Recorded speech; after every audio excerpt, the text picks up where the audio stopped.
Hey hi hello everyone welcome to my channel. ఇవాళ వచ్చేటప్పటికి చుక్కకూర పప్పు అండి. చాలా టేస్టీ. ఆకుకూరలు ఇష్టం లేని వాళ్ళు ఇలా పప్పు చేసుకొని పెట్టండి, చాలా హెల్దీ.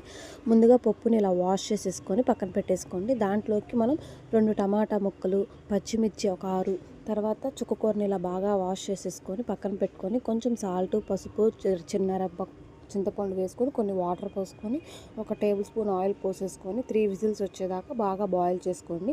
ఫైనల్గా ఇలా అయిపోతుంది. ఇప్పుడు దాంట్లో ఉన్న వాటర్ అనేది పక్కగా తీసేసుకొని దాన్ని అంతా బాగా రుబ్బుకున్న తర్వాత ఆ వాటర్ని మళ్ళీ యాడ్ చేసేసుకోండి. పప్పు అయితే రెడీ అయిపోయింది. ఇప్పుడు పోపు పెట్టుకోవాలి. ఆయిల్ పోసుకొని పోపు పెట్టుకోవాలి.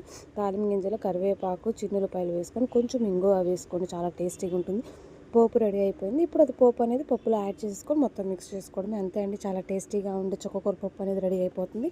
పిల్లలకు కానీ పెద్దవాళ్ళకి కానీ చాలా హెల్దీ అండి ఆకుకూర కాబట్టి. ఇలాంటి మరిన్ని రెసిపీస్ కోసం వెంటనే మన ఛానల్ని సబ్స్క్రైబ్ చేసుకోండి. ఇప్పటిదాకా సపోర్ట్ చేసిన వాళ్ళకి థ్యాంక్ యూ.